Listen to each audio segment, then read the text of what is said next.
Good morning students. હવે ગયા વખતના લેક્ચરમાં આપણે જોઈ ગયા કે કાર્ય ઉર્જા પ્રમેય અને એના પરથી આપણે સ્થિતિ ઉર્જાની વિભાવના કેવી રીતે મળે એના વિશે આપણે શીખી ગયા. એમાં ગુરુત્વાકર્ષી સ્થિતિ ઉર્જાની આપણે વાત કરી ગયા કે પૃથ્વીના ગુરુત્વાકર્ષી ક્ષેત્રની અંદર પૃથ્વીની સપાટી પર આપણે જો સ્થિતિ ઉર્જા યાદચ્છિક રીતે શૂન્ય લઈએ તો એ જ ઊંચાઈએ એ પદાર્થની સ્થિતિ ઉર્જા mgh જેટલી મળે. એ સ્થિતિ ઉર્જા માટે આપણે જોઈ શકીએ કે એ જ્યારે પદાર્થને તમે એક સ્થાનથી બીજા સ્થાન પર લઈ જાઓ તો આ ગુરુત્વાકર્ષી ક્ષેત્રમાં એ પદાર્થ પર થતું કાર્ય એ માત્ર એના પ્રારંભિક અને અંતિમ સ્થાન પર જ આધાર રાખે. એના પ્રક્રિયાના માર્ગ ઉપર આધાર રાખતું નથી અને પરિણામે કહી શકાય કે ગુરુત્વાકર્ષી ક્ષેત્ર એ સંરક્ષિત ક્ષેત્ર છે. એટલે આ રીતે ગુરુત્વાકર્ષણ બળ એ સંરક્ષિત બળ છે. ટૂંકમાં જે બળ ક્ષેત્રની અંદર આ રીતે ઉર્જાનું એટલે કે યાંત્રિક ઉર્જાનું સંરક્ષણ થતું હોય, બીજી રીતે કહું તો એ ઉર્જાનો ક્યાંય ઉષ્મા રૂપે વ્યય થતો ના હોય તો એવા પ્રકારના બળ ક્ષેત્રોને સંરક્ષી બળ ક્ષેત્રો કહેવાય. અને સંરક્ષી બળ ક્ષેત્રની આપણને એક અગત્યની લાક્ષણિકતા મળી કે એમાં પદાર્થને એક સ્થાનથી બીજા સ્થાન પર લાવતા થતું કાર્ય એ માત્ર પ્રારંભિક અને અંતિમ સ્થાન પર જ આધાર રાખે. તો આ ગુરુત્વાકર્ષી ક્ષેત્ર જેવું જ એક બીજું સંરક્ષી બળ ક્ષેત્ર એટલે સ્થિતિસ્થાપકીય બળ ક્ષેત્ર. અને એ બળ ક્ષેત્રને સમજવા માટે આપણે એક સ્થિતિસ્થાપક સ્પ્રિંગ લઈએ અને સ્થિતિસ્થાપક સ્પ્રિંગમાં એ પદાર્થની સ્થિતિસ્થાપકીય સ્થિતિ ઉર્જા જોઈએ. એટલે આવી સ્થિતિસ્થાપક સ્પ્રિંગ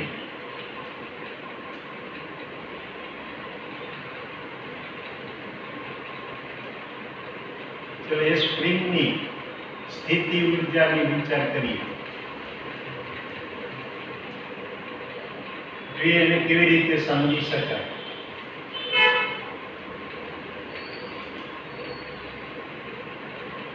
તો અહીંયા પહેલી વસ્તુ એ કે સ્થિતિસ્થાપક પદાર્થ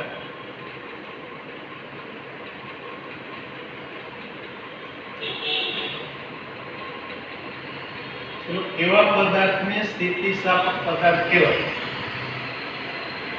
તો કોઈ પણ પદાર્થ પર બાહ્ય બળ લગાડીએ ત્યારે એની લંબાઈ, કદ કે આકારમાં કંઈક ફેરફાર થાય પણ એ બાહ્ય બળ દૂર કરીએ ત્યારે એ પદાર્થ પોતાની મૂળ સ્થિતિ પ્રાપ્ત કરી શકતો હોય, આપમેળે મૂળ સ્થિતિમાં પાછો આવી જતો હોય તો એવા પદાર્થને સ્થિતિસ્થાપક પદાર્થ કહેવાય. એટલે કે હું અહીંયા આ રીતે કહી શકું કે પદાર્થ પર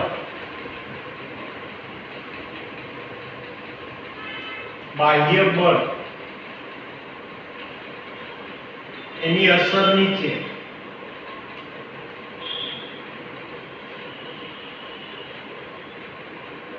તેની લંબાઈ, કદ કે આકારમાં ફેરફાર થાય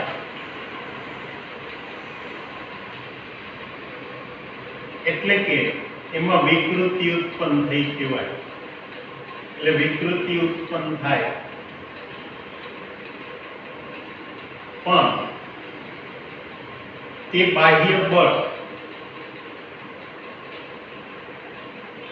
દૂર કરવાથી પદાર્થ પોતાની મૂળ સ્થિતિ પ્રાપ્ત કરી શકતો હોય.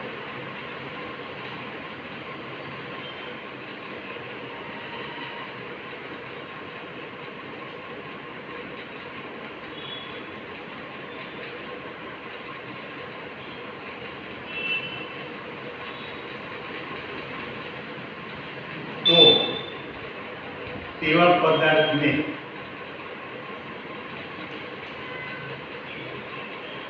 સ્થિતિસ્થાપક પદાર્થ કહેવાય.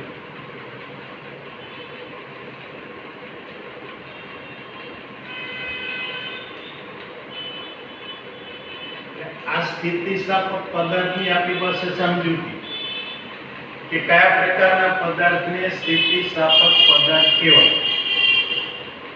તો આપણે કહી શકીએ કે જે પદાર્થ પર બાહ્ય બળની અસર નીચે લંબાઈ, કદ કે આકારમાં ફેરફાર થાય એટલે કે એમાં વિકૃતિ ઉત્પન્ન થાય, પણ એ બાહ્ય બળ દૂર કરો તો પોતાની મૂળ સ્થિતિ પ્રાપ્ત કરી શકતો હોય તો એને આપણે સ્થિતિસ્થાપક પદાર્થ કહેવાય. ઉદાહરણ તરીકે તમારી પાસે એક રબરની દોરી હોય, બંને હાથમાં એક એક છેડો પકડીને સહેજ ખેંચો તો એટલે લંબાઈ વધે, પણ જેવું એ ખેંચાણ બળ તમે દૂર કરો, એક છેડેથી છૂટી મૂકી દો એટલે તરત જ એ દોરી પોતાની મૂળ લંબાઈ પ્રાપ્ત કરી લેશે. માટે આ રબર જેવા આવા પદાર્થો એ સ્થિતિસ્થાપક પદાર્થો કહેવાય. તો આપણે અહીંયા આગળ એક આવી સ્પ્રિંગ લેવી છે કે જે સ્પ્રિંગ આવી સ્થિતિસ્થાપક સ્પ્રિંગ હોય એટલે આ હું અહીંયા આ દિવાલ સાથે એટલે કે આ કોઈ એક જડિત આધાર સાથે આવી એક સ્થિતિસ્થાપક સ્પ્રિંગ મૂકી દઈશ. એટલે સ્પ્રિંગનો એક છેડો એ આ જડિત આધાર સાથે જોડેલો હોય. હવે એ સ્પ્રિંગના બીજા છેડા સાથે આ કોઈ એમ દળનો એક પદાર્થ મૂકી દો અને એ પદાર્થ આ કોઈ ઘર્ષણ રહિત સપાટી પર સરકી શકે એ રીતે મૂકેલો છે. એટલે આ ઘર્ષણ રહિત એટલે કે લીસી સપાટી, આ સપાટી ઉપર એક પદાર્થ ગતિ કરે એ રીતે મૂકેલો છે. તો અહીંયા આગળ આપણે આને આકૃતિ નંબર 1 કહીએ તો હું આમ કહી શકું કે આકૃતિ 1 માં એ સ્થિતિસ્થાપક પદાર્થ પ્લસ સ્થિતિસ્થાપક સ્પ્રિંગ નો એક છેડો એ જડિત આધાર સાથે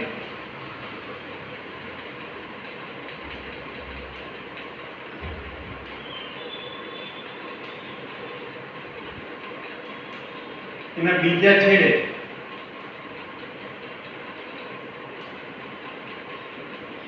હવે લીસી એટલે કે ઘર્ષણ રહિત સપાટી પર સરકી શકે એવો એમ દળનો પદાર્થ લગાડ્યો છે.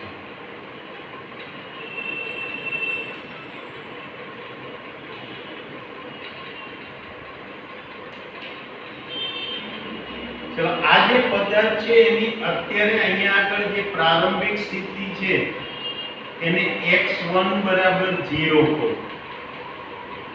એટલે કે આ પદાર્થની પ્રારંભિક સ્થિતિ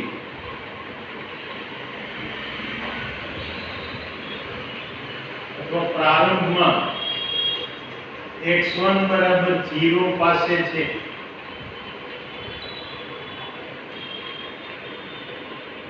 હવે જો આ પદાર્થ ઉપર કંઈક બાહ્ય બળ લગાડું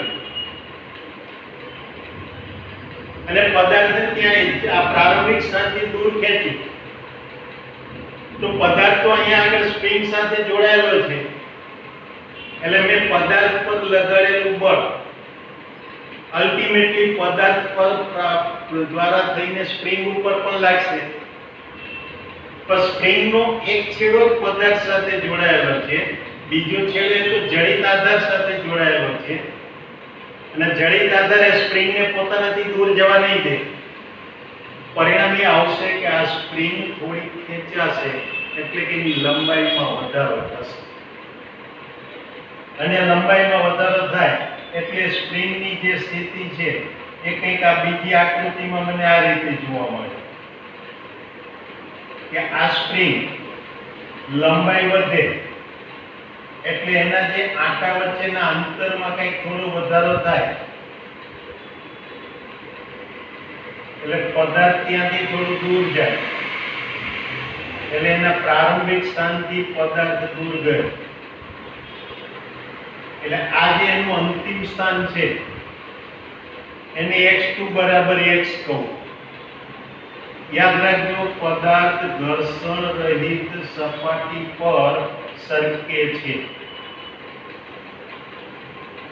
એટલે આવા બાહ્ય બળને કારણે પદાર્થને મેં x જેટલું અંતરે સ્થાનાંતર આપ્યું. એનો અર્થ એ કે અહીંયા પદાર્થ પર બાહ્ય બળ લગાડી અને સમક્ષિતિજ સપાટી પર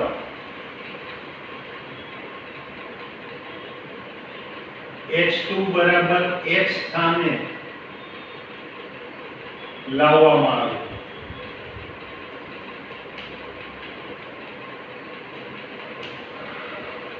એટલે આ રીતે આ પદાર્થને આપણે અહીંયા લઈ આવેલા છીએ. હવે સ્થિતિસ્થાપક પદાર્થનો એક ગુણધર્મ, મેં અગાઉ જ કહ્યું કે સ્થિતિસ્થાપક પદાર્થ ઉપર તમે લાગતું બાહ્ય બળ દૂર કરો એટલે મૂળ સ્થિતિ પ્રાપ્ત કરી શકે છે. અને એનું કારણ શું કે જ્યારે બાહ્ય બળ લગાડીને આપણે વિકૃતિ ઉત્પન્ન કરીએ ત્યારે પદાર્થના અણુ પરમાણુઓ વચ્ચેના સાપેક્ષ આનો બદલાય. જો લંબાઈમાં વધારો કરીએ તો કણો વચ્ચેના અંતરો વધે, લંબાઈમાં ઘટાડો કરીએ અને સંકોચન કરાવીએ તો કણો વચ્ચેના અંતરો ઘટે. હવે જે સામાન્ય સ્થિતિમાં કણો જે સામાન્ય અંતરો પર હોય એ અંતરો એ સંતુલન સ્થિતિમાં હોય. આમાંથી જો તમે પદાર્થની લંબાઈ વધારો તો એ કણો વચ્ચેના અંતરો સમતુલન સ્થિતિમાંથી વધે, અને વધે એટલે કણો વચ્ચે એક બળ ઉત્પન્ન થાય કે જે બળ એ કણોને એટલે કે પદાર્થને મૂળ સ્થિતિમાં પાછું લાવે. અને આવા બળને એ પુનઃસ્થાપક બળ કહેવાય કે જે બાહ્ય બળની વિરુદ્ધ દિશામાં હંમેશા લાગતું હોય. અને આવું પુનઃસ્થાપક બળ એ માત્ર સ્થિતિસ્થાપક પદાર્થમાં જ ઉત્પન્ન થાય. એની સ્થિતિસ્થાપકતાના ગુણધર્મને કારણે એમાં ઉત્પન્ન થાય. એટલે હું અહીંયા આમ કહી શકું કે આ પદાર્થ એટલે સ્પ્રિંગની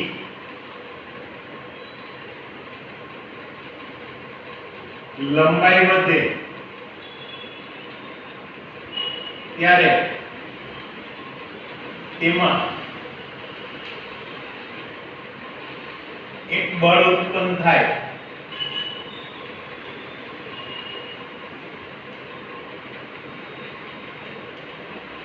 કે જે તેને પોતાની મૂળ સ્થિતિમાં પાછું લાવે.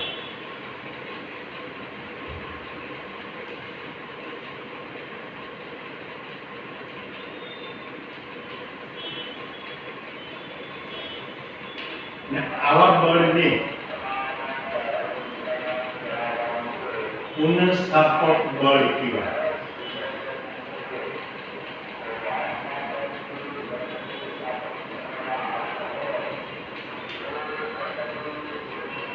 તો આ પુનઃસ્થાપક બળ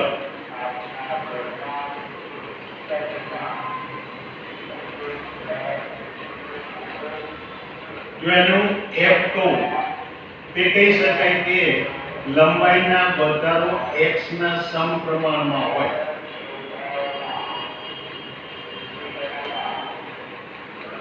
લંબાઈમાં વધારો મોટો હોય તો બળ વધારે ઉત્પન્ન થાય, લંબાઈનો વધારો ઓછો હોય તો બળ ઓછું ઉત્પન્ન થાય. ને આવું તો તમે ઘેરે એક સાદો પ્રયોગ કરીને પણ સાબિત કરી શકો. મેં તમને કહ્યું એ પ્રમાણે એક રબરની દોરી લો, બંને એ દોરીના બંને છેડા એક એક હાથમાં પકડી લ્યો દોરીને થોડી ખેંચો અને એનો એક છેડો મુક્ત કરી દો. આ પહેલો એક પ્રયોગ થયો. બીજા અવલોકનમાં ફરીથી એ દોરીને બંને છેડાની એક એક હાથમાં પકડી અને ખેંચી શકાય એવી ખેંચો અને પછી એક છેડાને મુક્ત કરો. એટલે તમારો બીજો હાથ તમને જવાબ આપશે કે ક્યારે દોરીમાં પુનઃસ્થાપક બળ વધારે ઉત્પન્ન થયું. એટલે આ રીતે ત્યાં તમે જોઈ શકો કે પુનઃસ્થાપક બળ એ આ સ્થાનાંતરના સમપ્રમાણમાં હોય અને આ બળ જ્યારે સ્થાનાંતરના સમપ્રમાણમાં હોય તો એવે સમયે એ બળને પાછું સંરક્ષી બળ પણ કહેવાય.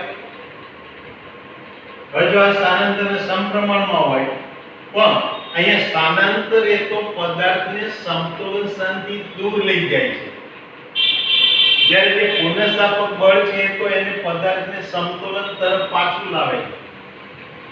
આનો અર્થ એ કે આ બળ એ સ્થાનાંતરના સમપ્રમાણમાં અને એની વિરુદ્ધ દિશામાં છે અને વિરુદ્ધ દિશા દર્શાવવા માટે અહીંયા મારે ઋણ નિશાની મૂકવાની. એટલે આનો અર્થ એ કે અહીંયા ઋણ નિશાની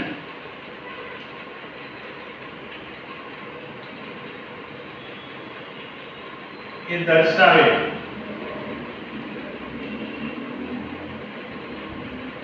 કે બળ એ સ્થાનાંતરની વિરુદ્ધ છે.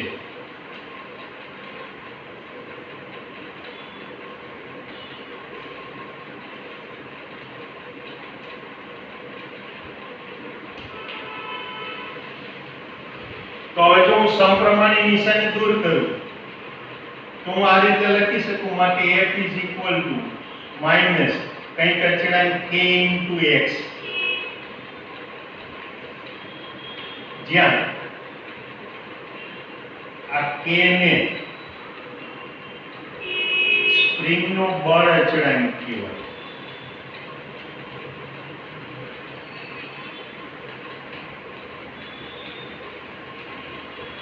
એને કહેવાય સ્પ્રિંગનો બળ અચળાંક અથવા તો સ્થિતિસ્થાપકતા બળ અચળાંક કહેવાય.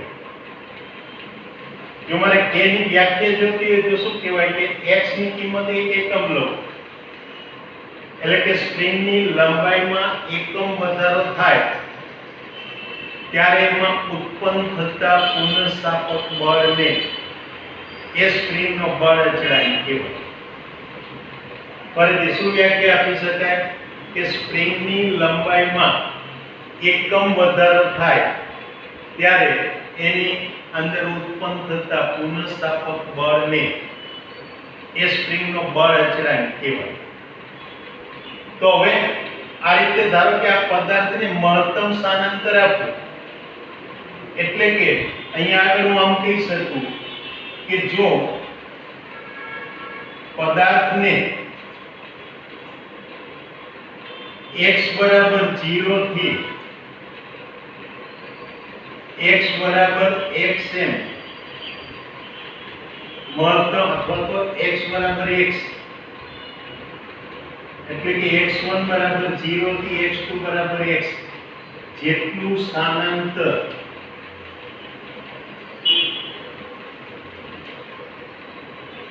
કરાવતા તેના પર થતું કાર્ય એ આપણે ગણીએ તો એ કાર્ય ગણવા માટે મારે લેવું પડે સંકલન 0 થી x બળ f લાગે, સ્થાનની ઉપર આધાર રાખે તો f dx. અહીંયા બળ અને સ્થાનાંતર, બાહ્ય બળ અને સ્થાનાંતર એક જ દિશાના હોય તે વખતે પેલો ખૂણો થીટા બરાબર શું થઈ જશે 0. એટલે અહીંયા કાર્ય માટેના પેલા f ડોટ dx માં cos θ 1 થશે. તો અહીંયા f ની કિંમત -kx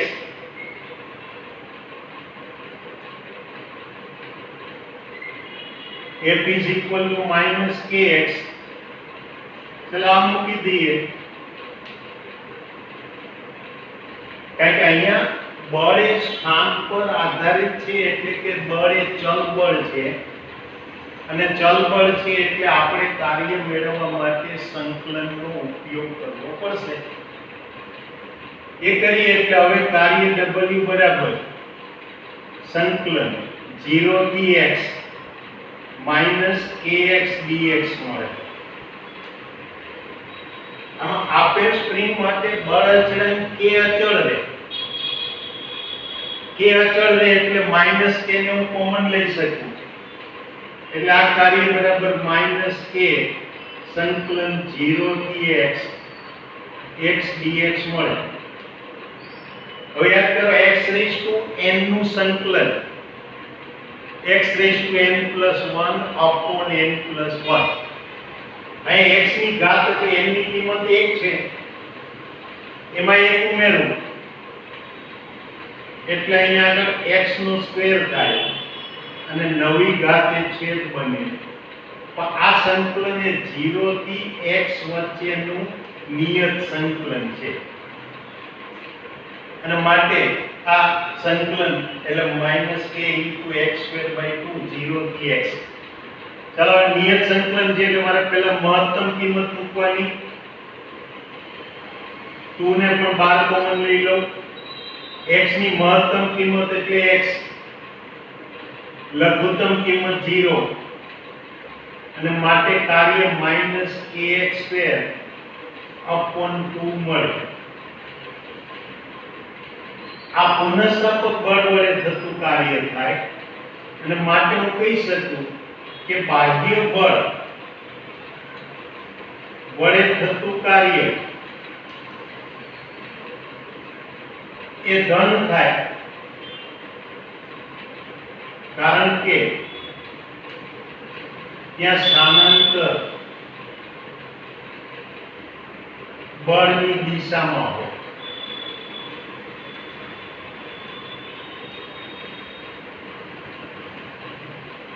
ને માટે હું કહી શકું કે આ રીતે બાહ્ય બળ વડે થતું કાર્ય W બરાબર kx²/2 થાય. એટલે આ બાહ્ય બળ વડે થતું કાર્ય મને મળે.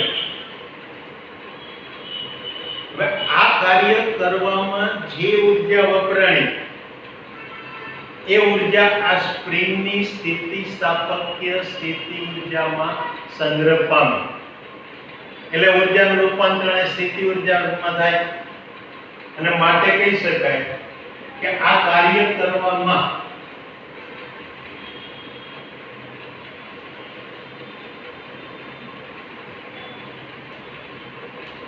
વપરાતી ઊર્જા એ સ્પ્રિંગમાં સ્થિતિસ્થાપકીય સ્થિતિ ઊર્જા રૂપે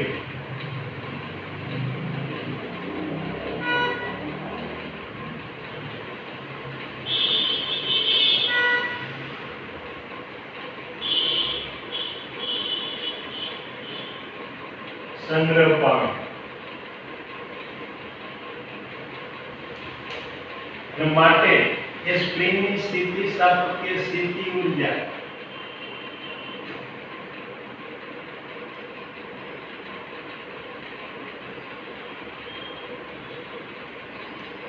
જો એને Vx કહીએ તો આ Vx બરાબર આપણને કિંમત મળે kx²/2. એટલે આ રીતે આ સ્પ્રિંગમાં સંગ્રહિત સ્થિતિસ્થાપકીય સ્થિતિ ઊર્જા માટેનું આપણને સૂત્ર મળે. એટલે આ સ્પ્રિંગમાં સંગ્રહિત સ્થિતિસ્થાપકીય સ્થિતિ ઊર્જા મળે. તો આ સ્થિતિ ઊર્જામાં આપણે હવે જોઈ શકશું કે સ્થિતિ ઊર્જામાં થતો ફેરફાર એ પદાર્થના પ્રારંભિક અને અંતિમ સ્થાન પર જ આધાર રાખે, એના ગતિના માર્ગ ઉપર આધાર રાખશે નહીં. એટલે એના ઉપરથી પણ કહી શકાય કે આ જે બળ ક્ષેત્ર છે એ સ્થિતિસ્થાપકીય બળ ક્ષેત્ર એ સંરક્ષી બળ ક્ષેત્ર છે.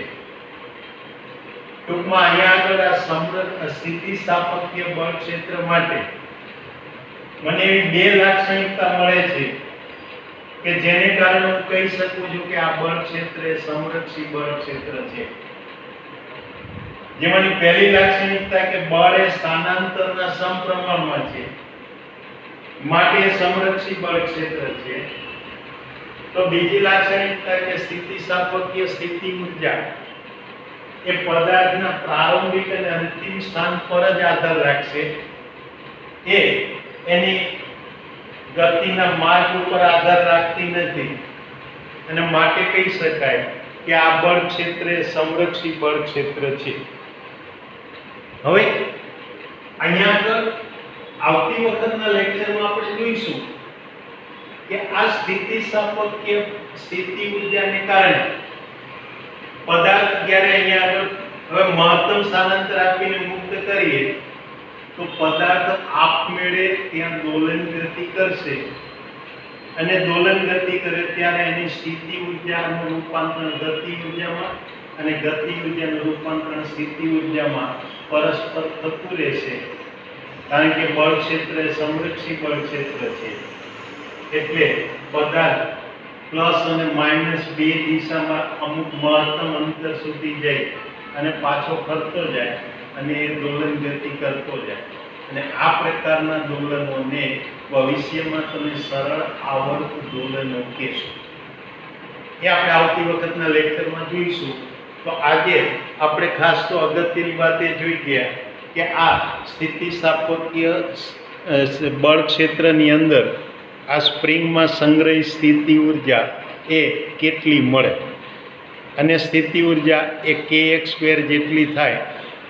એટલું જ નહીં, પણ અહીંયા આગળ આ બે લાક્ષણિકતા એટલે કે બળ એ સ્થાનાંતરના સમપ્રમાણમાં છે, અને બીજું સ્થિતિ ઊર્જાનો ફેરફાર એ માત્ર પ્રારંભિક અને અંતિમ સ્થાન ઉપર જ આધાર રાખશે. એટલે કહી શકાય કે આ બળ ક્ષેત્ર એ સંરક્ષી બળ ક્ષેત્ર છે. તો હવે નેક્સ્ટ ટાઈમ આપણે જોઈશું કે કઈ રીતે ઊર્જાનું સંરક્ષણ થાય છે. ત્યાં સુધી આપણે રજા લઈએ.